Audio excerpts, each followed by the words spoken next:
Welcome to yoyo TV. Telangana రాష్ట్రంలో రాజకీయాల్లో కీలక మలుపులు తిరుగుతున్నాయి. గత 3 రోజుల నుంచి ఫార్ములా ఈ కార్ రేస్ వ్యవహారం కలకలం రేపుతోంది. ఆరోపణలు ఎదుర్కొంటున్న మాజీ మంత్రి బీఆర్ఎస్ వర్కింగ్ ప్రెసిడెంట్పై కేసుకు రంగం సిద్ధం అవుతుంది. ఆయనపై కేసుకు గవర్నర్ ఆమోద ముద్ర వేశారు. దీంతో రాష్ట్ర ప్రభుత్వం ప్రధాన కార్యదర్శి ఏసీబీకి లేఖ రాశారు. తాజాగా రాష్ట్ర మంత్రివర్గం సైతం నిర్ణయించడంతో ఎఫ్ఐఆర్ నమోదుకు ఏసీబీ సమాయత్తం అవుతున్నది.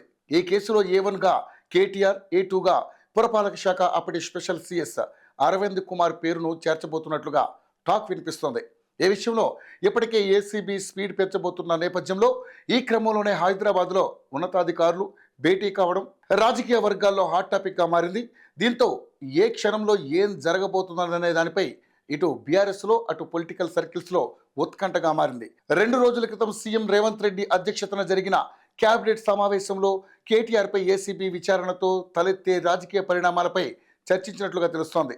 ఏడాది పాలనపై ప్రజల నుంచి పాజిటివ్ రెస్పాన్స్ ఉన్న తరుణంలో కేటీఆర్ను అరెస్ట్ చేస్తే ఎలాంటి పరిణామాలు జరుగుతాయనే ఆలోచనలో అధికార పక్షం ఉన్నట్లుగా తెలుస్తోంది. అయితే అసెంబ్లీ సమావేశాలు ముగియగానే ఏసీబీ యాక్షన్ ప్లాన్ అమలు చేయబోతున్నదని, పక్కాగా అన్ని అనుమతులు ప్రొసీజర్తో కేటీఆర్ అరెస్టు ఉండబోతున్నదనే చర్చ వినిపిస్తోంది.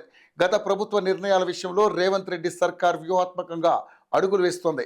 మాజీ సీఎం కేసీఆర్, మాజీ మంత్రి కేటీఆర్కు చెక్ పెట్టేందుకు పకడ్బందీగా ముందుకు వెళుతోంది.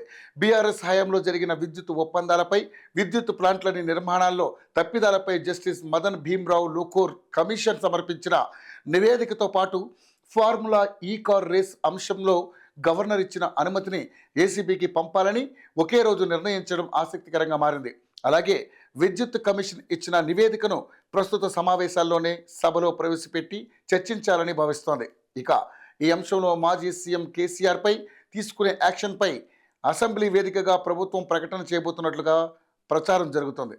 ఇది ఎంతవరకు నిజమో తెలియాలంటే అసెంబ్లీ సెషన్స్ అయిపోయే వరకు ఆగాల్సిందే.